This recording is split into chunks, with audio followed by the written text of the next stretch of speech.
We are in the town square of Tapachula, that's just north of the Guatemala border. This is where most of the migrants actually slept last night. We are going to get their marching orders shortly. We believe that the group is going to travel about 25 miles north of here to a town called Huizla. And of course, there is growing criticism of this caravan, but it also exposes a disconnect in U.S. and Mexican policy. For instance, Mexico, of course, said that it was going to stop this caravan, that anyone without proper papers was going to be deported. That clearly is not the case. We saw this caravan cross many lines of riot police, and they said, listen, what are we going to do? We can't gas them indiscriminately. There's too many children. Now then, of course, the U.S., of course, the president saying that he is going to stop this caravan at the border. However, as we both know, because the shelters are full and also because of certain asylum laws and the Flores decision, many Central American immigrants and families are being released on a daily basis. Now, also, the U.S. is paying for billboards down in Guatemala saying don't come, but of course, they are getting word back from their relatives that people are being let out. They know the risk.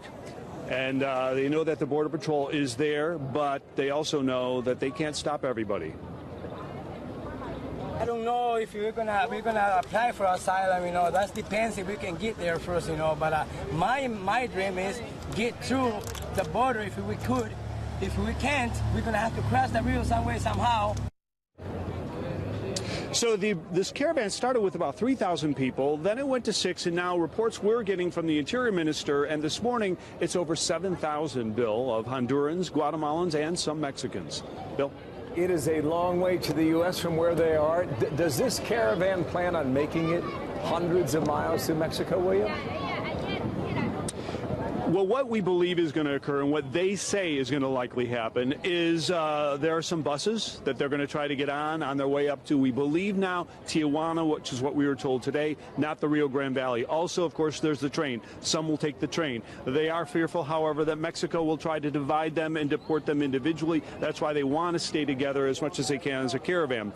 Now, as you saw yesterday, a lot of the Mexican public is helping them out with food, with water, with transportation. That's helping them a great deal. It also shows a divide in public opinion here, and it is why the Peña Nieto administration cannot crack down on them. Then you also consider U.S. public opinion. Remember, President Trump tried the separation policy, women and children, wasn't able to do that. So right now we're being told that about 1,000 people have applied for asylum here in Mexico, but about 80% of the people here are men under age 35.